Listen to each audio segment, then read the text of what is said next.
Welcome back to this Microsoft Excel for Beginners tutorial series. In this section, we are going to look at practical applications in Microsoft Excel. So this Excel is not just about showing you different operations. We are concluding it with how you can perform daily activities, real life activities. Do well to watch to the end so that you don't miss anything. I am Pat from PrimeVoice Academy. Let's get started.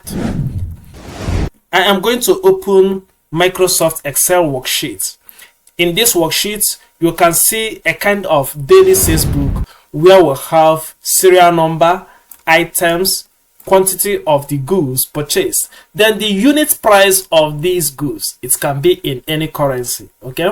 Now, for us to determine the sales for each of these prices, we are going to perform little Excel operations. So what do? All we need to do is to multiply quantity times sales. That is the price of this television. Multiply it by the quantity you sold. For us to do this, we'll place the cell pointer where we want the answer to come out, then click on the formula bar. While in the formula bar, we'll type the equal mark. You remember that you start every formula with this mark. Then you open your brackets and say quantity times cost, which will now be C2. Let me use capital letter for clarity. C2 times, you use asterisk, you get it from 8, times D2. You can see they are already selected. You then close the bracket and press enter from the keyboard. Immediately you do that, it will give you the amount. We are having 350 here and here because the quantity is just one. Now, for us to get others, you don't need to repeat yourself. Remember, we'll have a small dot here known as autofill. So we'll click on the first answer and drag it down. Once we do that, it will give us orders automatically. You can see this one that is 200. When you multiply it by 7, it's going to give us 1004. Then this one that is 200 multiplied by 2 will give us 400. So this is how to perform this simple daily sales book.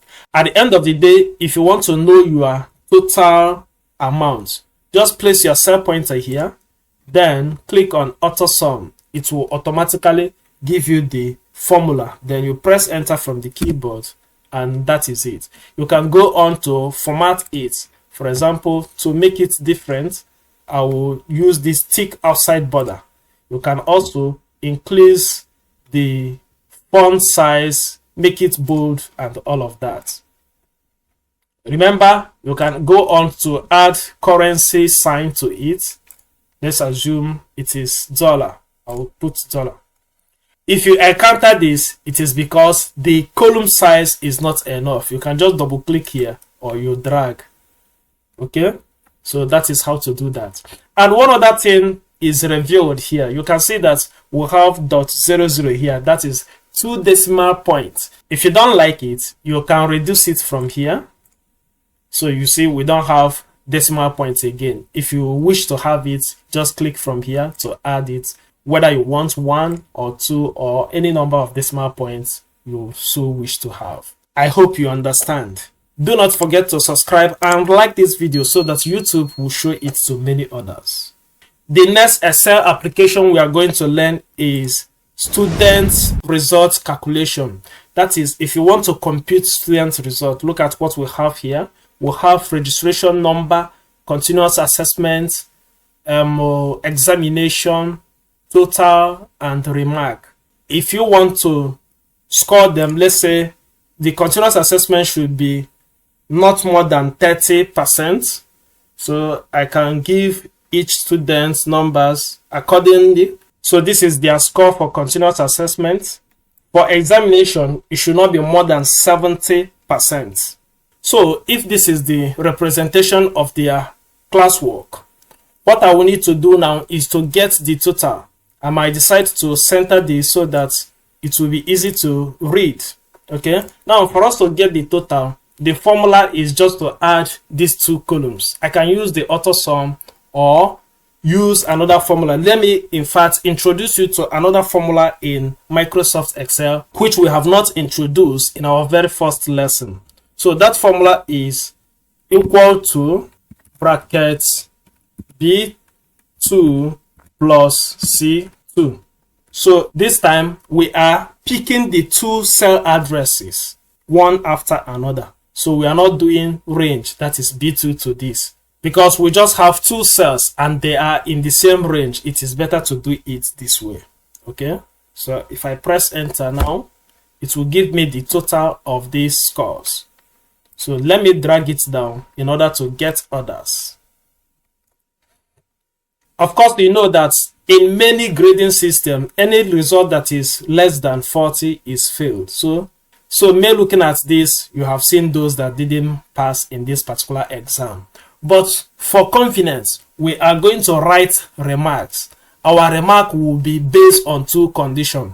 If you score 40 and above, you are going to pass. Then anything below that will be failed. Let us write the formula for this. I'll click here, then go to the formula bar and type the formula for this.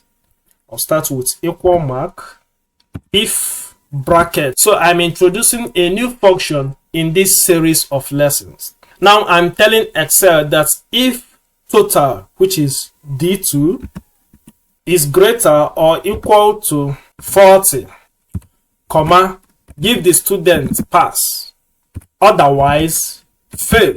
Now let us look at the formula again. We are simply telling Excel that D2 is total. If D2 is greater or equal to 40, give the student pass, otherwise fail. After that, I will close my brackets. Remember, I put those pass and fail in quotation mark. Then I will press enter from the keyboard and immediately this one pass because it has 40 and above. Let us drag down so that we'll see others.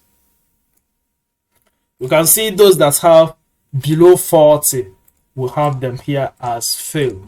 This is how to perform student result computation.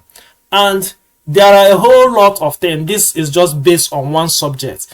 If you would like to learn how you can compute for several subjects, say up to 9 subjects, 15 subjects, I will do a separate video on how to do this, but it will not be part of this tutorial series.